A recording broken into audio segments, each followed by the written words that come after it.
గురువే నమః. ఓం శ్రీ మాత్రే నమః. ఓం సర్వమంగళాయ నమః. ఈరోజు మరో సబ్జెక్ట్ని మీ ముందుకు తీసుకొస్తున్నాను. ఏ సబ్జెక్ట్ అయితే మామూలుగా బాగా చూసి బాగా సబ్స్క్రైబ్ చేసి వ్యూస్ నన్ను బాగా ఎంకరేజ్ చేస్తారో ఆ సబ్జెక్ట్కి సంబంధించిన అనేక వీడియోలు మీ ముందుకు తీసుకొస్తాను. ఈరోజు ఆర్ఆర్బి గ్రూప్ డి. ఆర్ఆర్బి అంటే railway recruitment board. Group D అంటే 4వ తరగతి ఉద్యోగస్తులు, కష్టపడి పనిచేసేవాళ్ళు. చాలామంది ఎంఏలు పీజీలు చేసినప్పటికీ గ్రూప్ టీ ఉద్యోగాల్లో తన ధర్మంగా బతకాలనే ఉద్దేశంతో గ్రూప్ టీ ఉద్యోగాలను కొనసాగుతుంటారు. పెట్టుబడి లేకనో పలుకుబడి లేకనో పాపము జీవితంతో ఆ విధంగానే నలిగే వాళ్ళు ఎంతమంది ఉన్నారు. సామర్థ్యాన్ని గుర్తించే మనకి యంత్రాంగం మనకు లేదు. ఏ వ్యవస్థలైనా ప్రైవేట్ సంస్థల యంత్రాలు సామర్థ్యాన్ని గుర్తించి ఆ గుర్తింపు ఆధారంగా ఉపయోగించుకొని తగిన ఫలితం ఇచ్చేటువంటి చట్టాలు వస్తే అప్పుడు మనకి గ్రూప్ డీలో ఉద్యోగం పొందినప్పటికీ గ్రూప్ డీలో ఉద్యోగం అనేటువంటిది ఎంఏ చేసిన వాళ్ళు, పీజీ చేసిన వాళ్ళు, ఎంఎస్ చేసిన వాళ్ళు రావాల్సిన అవసరం లేదు. గుర్తింపు లేదు కాబట్టి సామర్థ్యం ప్రకారం ఎవరికి టాలెంట్ లేదు. ఎవరు పలుకుబడి ఉంటే వాళ్ళకి ఆఫీసర్ పోస్టులు ఇస్తే ఆ ఆఫీసర్ పోస్టులు ఏడిచేస్తుంది. ఆఫీసర్ పోస్టులు ఇస్తే సంస్థల వ్యవస్థలు ఎట్లా మారిపోయాయో ప్రాక్టికల్గా ఎంక్వైరీ చేస్తే తెలిసింది. అవును, పలుకుబడి కులం అంటారు, మతం అంటారు, మా పార్టీ అంటారు. వ్యవస్థను నడపడానికి మంచి ఉద్యోగస్తులను తయారు చేయాలి, మంచి సామర్థ్యం ఉన్న వాళ్ళు తయారు చేయాలి. ఇంకేముంది? పని చేయకుండా ఉంటే జీతమేడు, గాలి తిరిగి ఉంటే జీతమేడు, ఎప్పుడు వస్తుందో తెలియదు, ఎప్పుడు పోతుందో తెలియదు. అలాంటివి పలుకుబడి ఉంటారు, లేకపోతే రాజకీయ పలుకుబడి, లేకపోతే బంధుప్రీతి, సొంత వాళ్ళు ఉన్నారనే అహంకారం. కాబట్టి అటువంటి పరిస్థితులు ఉన్న ఈరోజు మన భారతదేశంలో పాపం ఉన్నత చదువుకొని కూడా ఉద్యోగ రక్షణ కావాలని, ఉద్యోగంలో తన భవిష్యత్తు ఉంటుందనే ఉద్దేశం, గవర్నమెంట్ ఉద్యోగులు ఉంటుందనే ఉద్దేశంతో ఈ RRB railway recruitment group D ఉద్యోగాలు కూడా ఎలాగా అప్లికేషన్లు వేస్తారు. సరే, ఈరోజు ఆర్ఆర్బిలో కొన్ని ఇంపార్టెంట్ బిట్స్ మేము ముందుకు తెచ్చుకున్నాం. What is laughing gas? What is laughing gas? నవ్వు తెప్పించే గ్యాస్ ఇది. వాట్ ఈజ్ లాఫింగ్ గ్యాస్ అంటే నవ్వు తెప్పిస్తారు గ్యాస్. Nitrous oxide. ఇప్పుడు సినిమాల్లో వాళ్ళు నవ్వలేకపోయినా నవ్వించేది అదే ఆ గ్యాస్ వల్లే. చాలామంది ఫీల్డ్లో వాళ్ళ మామూలు బాధలు కష్టాలు ఉన్నప్పటికీ సినిమాలో నవ్వినట్టు ఉంటుంది, సీరియల్లో నవ్వినట్టు ఉంటుంది. ఈ గ్యాస్ యొక్క ప్రభావమే కొంతవరకు. నైట్రస్ దీనివల్ల ప్రమాదం అయితే లేదు. Nitrous oxide. ఇప్పుడు మిమ్మల్ని అడగచ్చు, నైట్రస్ ఆక్సైడ్ అంటే ఏందని? నైట్రస్ ఆక్సైడ్ అనగానే వాట్ ఈజ్ లాఫింగ్ గ్యాస్ అంటే నైట్రస్ ఆక్సైడ్ అంటే నవ్వును తెప్పించేది. అంటే nitrous oxide is equal to laughing gas. Balloons are filled with.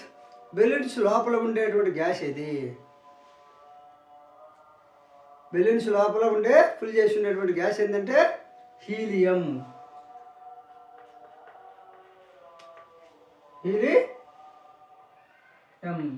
Helium అనేటువంటి గ్యాసు వాయువు. హీలియం వాయువు అంత గ్యాసు బెలూన్స్లో ఫిల్ చేసి ఉంటారు. కాబట్టి బెలూన్స్లో ఉండే వాయువు హీలియం.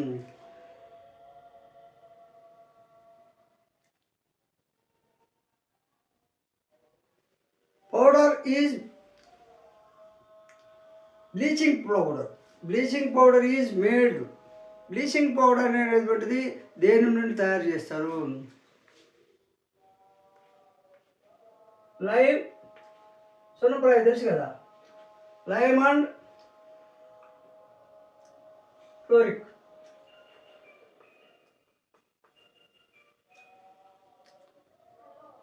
Chlorine ClORN.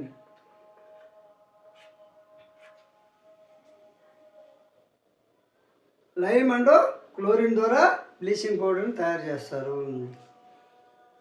అంటే bleaching powder is made from lime and chlorine. Plaster of Paris formula is. Plaster of Paris formula is. Plaster of Paris formula is 2Ca SO4 H2O. 2Ca SO4 H2O. దాన్ని plaster of Paris. అంటే H2 అంటే నీరు.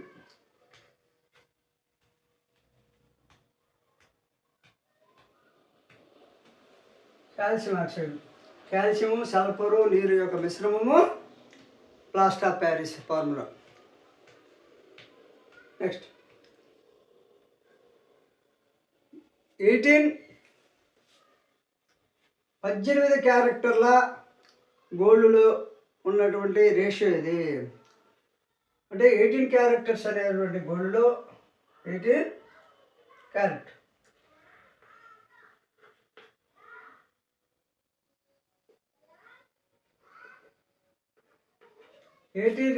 Eighteen carrot గోల్డ్లో ఉన్నటువంటి ratio ఏంది? Gold ratio అంటే gold ఎంత ఉంటుంది, ప్యూర్ గోల్డ్ ఎంత ఉంటుంది, 18 క్యారెట్ గోల్డ్లో ప్యూర్ గోల్డ్ ఎంత ఉంటుంది, ఏ రేషియోలో ఉంటుంది అంటే 18 క్యారెట్ గోల్డ్లో 75% గోల్డ్ ఉంటుంది. 18 క్యారెట్ గోల్డ్లో 75% గోల్డ్ ఉంటుంది. ప్యూర్ గోల్డ్ 75% ప్యూర్ గోల్డ్ ఉంటుంది. ప్యూర్ గోల్డ్ 75% ఉంటుంది. అదేవిధంగా సోడా వాటర్ ఏమేమి మిశ్రమాలు? సోడా వాటర్ కంటైన్స్ అంటే సోడా వాటర్ అనేది కార్బన్ డైఆక్సైడు. సోడా వాటర్లో అనేది ఏంది? Carbon dioxide. సోడా వాటరు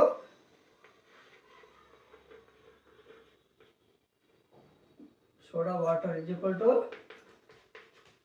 ఏం కంటైన్స్ అంటే కార్బన్ డైఆక్సైడ్, CaR.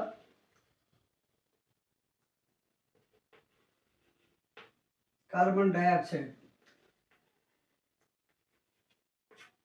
సోడా వాటర్లో కంటైన్స్ ఏంటంటే కార్బన్ డైఆక్సైడ్. రస్టీజ్ ఒక రస్ట్ అనే మిశ్రమం ఉంది అనుకో. రస్ట్ అనేటువంటిది మిశ్రమం. మనం ఏం చేస్తుంటాము? మామూలుగా అనేక రకాల ఫ్రూట్స్ చేసి ఫ్రూట్ జ్యూస్ చేస్తాము. ఆ విధంగా కెమికల్స్లో కూడా రస్ట్ అనేటువంటిది రస్ట్ ఈజ్ డాష్ అంటాం. Rust is dash A mixture of Fe2 ferrous oxide, Fe2O3. ఇది ఇక్కడ చూసుకోండి. Fe అంటే ఐరన్, O అంటే ఆక్సిజన్. ఆక్సిజన్ 3 పాళ్ళు, ఐరన్ 2 పాళ్ళు, ప్లస్ కామా 3H2O 3 పాళ్ళు నీరు, ఆక్సిజను, H2O 3 పాళ్ళు నీళ్ళు, అండ్ FeO. ఈ విధంగా ఐరను, ఆక్సిజన్ యొక్క మిశ్రమం ఒకటి, నీటి యొక్క మిశ్రమం ఒకటి, కొన్ని ఆక్సిజను అంటే ఈ విధంగా మిక్స్ చేద్దాన్ని రస్ట్ అంటారు.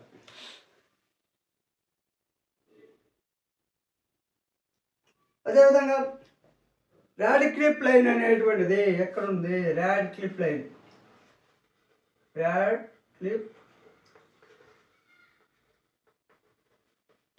ఈ రాడిక్లిప్ లైన్ అనేటువంటిది ఎప్పుడు ఏర్పాటు చేశారు? ఏ దేశాల మధ్య ఉంటుంది? రాడిక్లిప్ లైన్ 1947లో చేశారు. 1947లో రాడిక్లిప్ లైన్ గుర్తించారు. ఏ దేశాల మధ్య అంటే ఇండియా, పాకిస్తాన్. ఒకటి అడుగుతారు రాడిక్లిప్ లైన్ అనగానే ఇండియా, పాకిస్తాన్.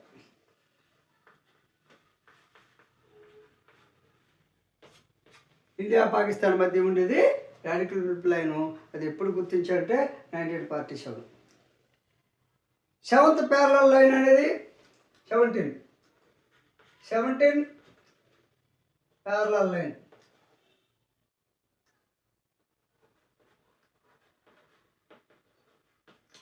ఒక 17 ప్యారలల్ లైన్ అంటాడు. నీ బిట్టుని ఏ విధంగా నేవచ్చు, నువ్వు పుస్తకంలో ఉన్నట్టు తీరు. 17 ప్యారలల్ లైన్ అంటే north Vietnam,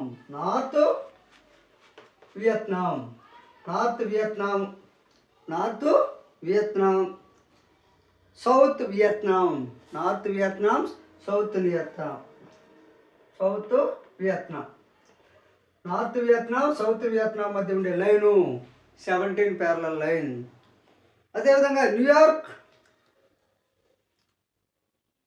Pennsylvania border line పేరు. న్యూయార్క్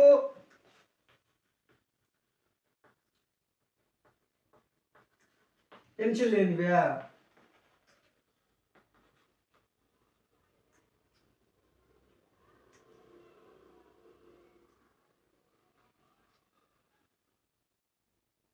న్యూయార్క్ ఫెన్సీ,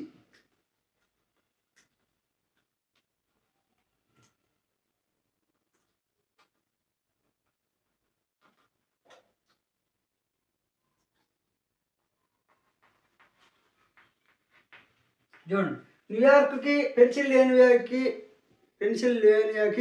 న్యూయార్క్ పెన్సిల్వేనియాకి మధ్య ఉన్న బార్డర్ పేరు, బార్డర్ ఏది అంటారు. న్యూయార్క్కి పెన్సిల్వేనియా రాష్ట్రాల మధ్య ఉన్న బార్డరు దేశాలు, ఆ బార్డర్ని ఏమంటారంటే 42 అంటే 42 parallel line, 42 parallel line, parallel line. వాటి ఇట్లా చెప్పు 42 లేదా 42 ప్యారలల్ లైన్ అనగానే మనకి న్యూయార్క్ పెన్సిల్వేనియా బార్డర్ అని రావాలి. ఆ న్యూయార్క్ పెన్సిల్వేనియా బార్డర్ అంటే 42 ప్యారలల్ లైన్ అని కావచ్చు. 42 ప్యారలల్ లైన్ అయితే న్యూయార్క్ పెన్సిల్వేనియా బార్డర్ అని కూడా చెప్పవచ్చు. అదేవిధంగా డూరాండ్ కప్, డూరాండ్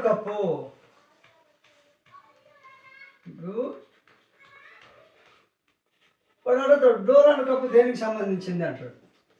డూరాండ్ కప్ దేనికి సంబంధించింది? ఆ డూరాండ్ కప్ అనేటువంటిది దేనికి సంబంధించిందంటే ఫుట్బాల్ టోర్నమెంట్. డూరాండ్ కప్ ఫుట్బాల్, ఈ ఫుట్బాల్ టోర్నమెంట్కి సంబంధించింది డూరాండ్ కప్పు. ఈ డూరాండ్ కప్ని ఇండియాస్లో మోస్ట్ ఏన్షియంట్ ఫుట్బాల్ టోర్నమెంట్ అని చెప్పొచ్చు. ఈ డూరాండ్ కప్ అనేటువంటిది ఇండియా యొక్క most ancient football tournament cup అని చెప్పొచ్చు. తర్వాత పీర్ల్ ఆఫ్ ది యాంటిల్స్, అని దేన్ని అంటారు? పీర్ల్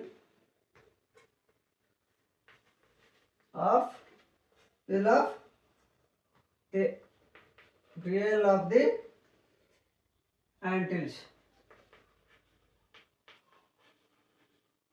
పీర్ల్ of the Antilles. Pearl of the Antilles అంటే దేన్ని పిలుస్తారు? పీర్ల్ ఆఫ్ ది యాంటిల్స్ అంటే క్యూబా. పీర్ల్ ఆఫ్ యాంటిల్స్ అంటే క్యూబా. పీర్ల్ ఆఫ్ ది యాంటిల్స్ అంటే Cuba.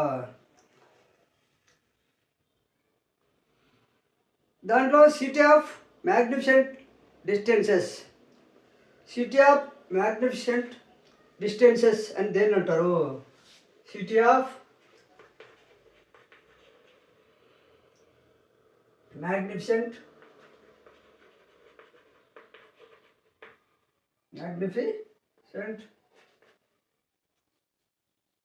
Distances. City of magnificent distance అనేది దేన్ని అంటారు? Washington DC. వాషింగ్టన్